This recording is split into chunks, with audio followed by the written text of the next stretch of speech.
আসসালামু আলাইকুম। আজকের এই পর্বে আমাদের সাথে রয়েছেন জনাব রাসেল ভাই। তিনি ব্রাহ্মণবাড়িয়া থেকে আসছেন। তিনি দীর্ঘদিন যাবৎ এসিএল এবং মিনিসকাস ইনজুরি জনিত সমস্যায় সাফার করছিলেন। পরবর্তীতে আমাদের এখানে আসেন, ওনাকে ফিজিক্যাল এক্সামিনেশন করি। এক্সামিনেশনের পরে ওনার সাসপিসিয়াস যেটা গ্রেড 2 এসিএল এবং মিনিসকাস ইনজুরি দেখতে পাই। আমরা ফিজিক্যাল এক্সামিনেশন এবং এমএসকে আল্ট্রাসাউন্ডের মাধ্যমে নির্ণয় করি ওনার অপারেশন লাগবে না। সেই অনুযায়ী আমরা একটা ট্রিটমেন্ট প্ল্যান করি। সেখানে ওজন থেরাপি, পিএমএফ থেরাপি এবং থেরাপিউটিক রিহ্যাবিলিটেশন প্রোগ্রামগুলো অ্যাপ্লাই করি। তো বিশেষ করে ওজন থেরাপিটা আমরা অ্যাপ্লাই করি ওনাকে। এই ট্রিটমেন্টগুলো নেওয়ার পরে বর্তমানে রাসেল ভাই কেমন আছেন, চলুন তার মুখ থেকে শুনি। আসসালামু আলাইকুম।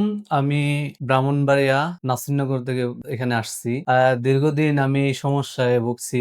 আমি সমস্যাটা যখন অল্প ছিল আমি হাঁটাচলা করতে পারতাম। হঠাৎ করে একদিন ফুটবল খেলাতে যাওয়ার পরে আমার পাটা বেশি সমস্যা হয়েছে। হওয়ার পরে আমি ঢাকায় আসছি। ঢাকা ভালো ভালো ডাক্তার যারা এমবিবিএস বিশেষজ্ঞ প্রফেসর আমি সবাইকে দেখেছি, সবাই একটাই কথা বলছে, হ্যাঁ এটা লিগামেন্ট ইনজুরি হয়েছে। তারপর আমাকে একটাই আশ্বাস দিছে যে দ্রুত অপারেশন করতে হবে, অপারেশন না করলে পাও শুকায় যাবো, পাওয়ার অবস্থা খারাপ হয়ে যাবে, ভয়াবহ হয়ে যাবে। তা আমি অনেক টেনশনে পড়ে গেলাম, কি করব।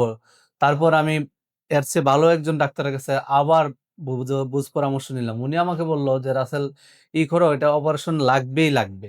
আর এটা আমি উনাকে বললাম, স্যার অপারেশন করতে হলে আমার টাকা পয়সা তো কত কি আসে বিষয়, আমি তো ওইরকম বিত্তশালী ব্যক্তি না। পরে উনি স্যার আমাকে বললো যে তোমার সর্বমোট 2 লক্ষ টাকার মতো লাগতে পারে। স্যারদের ভিডিও একটা দেখলাম, দেখার পরে আমি হোয়াটসঅ্যাপে মেসেজ করলাম। এক ভাই আমাকে বললো, ঠিক আছে আপনি কি কি করছেন? আমি বললাম এমআরআই করছি, এক্সরে করছি। আপনি এমআরআই রিপোর্টটা আমার হোয়াটসঅ্যাপে পাঠান।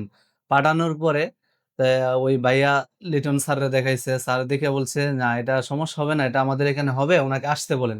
আমি আসার পরে স্যার মেডিসিন ছাড়াই আপনারটা ভালো হবে, আমি বিশ্বাস করলাম। করার পরে ইনশাল্লাহ চিকিৎসা শুরু করলাম। আমি অনেক স্যার বলছে যে আপনি একটানা চিকিৎসা করেন, 1 মাস করেন, 15 দিন করেন, তারপর বাড়িতে যান। কিন্তু আমার আসা যাওয়া অত ঢাকা সবাইয়ের সাথে থাকতে পারি নাই, অথবা ওইরকম ভাবে জায়গা ছিল না, বিধায় আমি আইসা যাওয়ার ট্রিটমেন্ট করতাম। প্রায় আজকে 4-5 মাসের ভিতরে আমার যে এই হাঁটু, ডান হাঁটুতে আমার লিগামেন্ট ইনজুরি ছিল, এটা আমি সম্পূর্ণভাবে সুস্থ হয়ে গেছি। কোনো মেডিসিন খাওয়া লাগছে না। আমার এই উন্নত প্রযুক্তির মাধ্যমে চিকিৎসাটায় আমার ডান পাটা আল্লাহর রহমতে অনেকটাই সুস্থ, বলকি পুরাপূর্ণভাবে ফিট। দর্শকদের উদ্দেশ্যে এতটুকু বলবো, আপনারা যারা এসিএল মিনিসকাস ইনজুরি জনিত সমস্যায় সাফার করছেন এবং দেশের বাইরে ট্রিটমেন্টের জন্য প্ল্যান করছেন, তাদের জন্য স্পেশালাইজড পেন ম্যানেজমেন্ট পেন কিউর হতে পারে এ সময়ের সবচাইতে যুগোপযোগী একটা চিকিৎসা মাধ্যম। এই চিকিৎসার মাধ্যমে মিনিমালি ইনভেসিভ প্রক্রিয়ায় আপনার যে সমস্যাটা পুরোদমই স্বাভাবিক পর্যায়ে যেতে পারে। সুতরাং আপনারা যারা এ ধরনের সমস্যায় দীর্ঘদিন যাবৎ সাফার করছেন, তারা চিকিৎসা এবং পরামর্শের জন্য আমাদের সাথে যোগাযোগ করতে পারেন।